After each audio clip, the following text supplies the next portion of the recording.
So why is delta G, or G itself, called the free energy? Gibbs energy is also known as the Gibbs free energy. Let's illustrate that with this example. Let's say your delta H is negative 5 kilojoules. Is that good or bad? Good. It's negative, right? And let's say your T delta S is negative 2. Is that good or bad? That's bad. You don't want a negative delta S. But let's say that's your delta H and delta S. So delta G would be delta H minus T delta S. And that would be equal to what? Negative 5 minus negative 2. That would be negative 3, right? So delta G here is negative. So we expect this process to be spontaneous, right?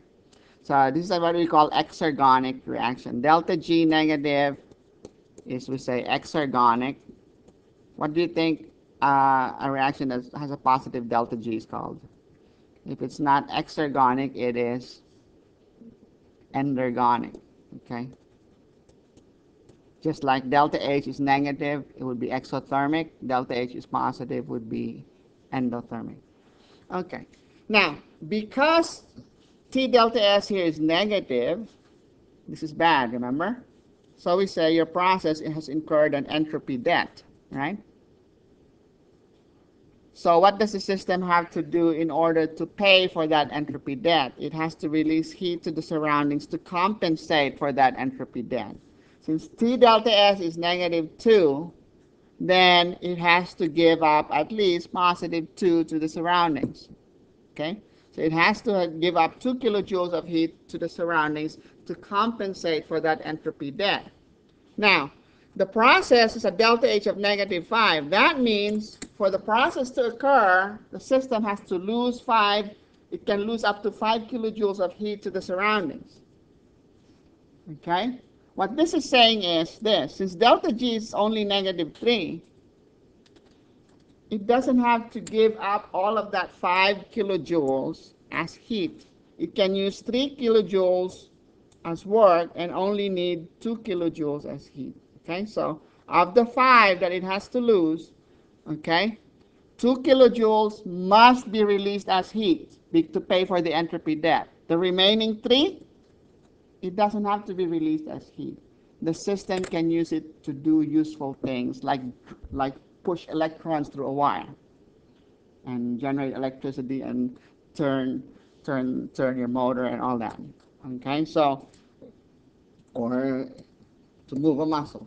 Okay, so those are useful uses of more useful ways of using energy.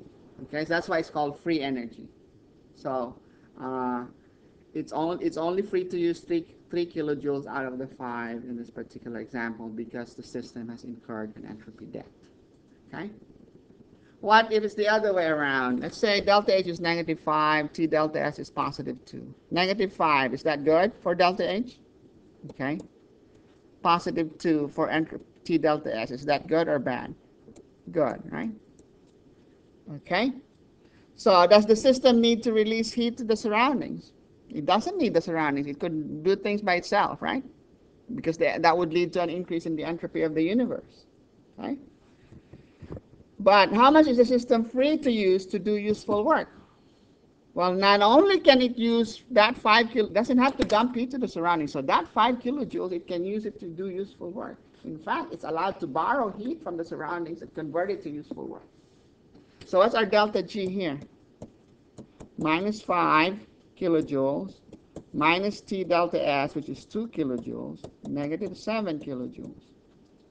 It's free to use up to 7 kilojoules to do work. Okay?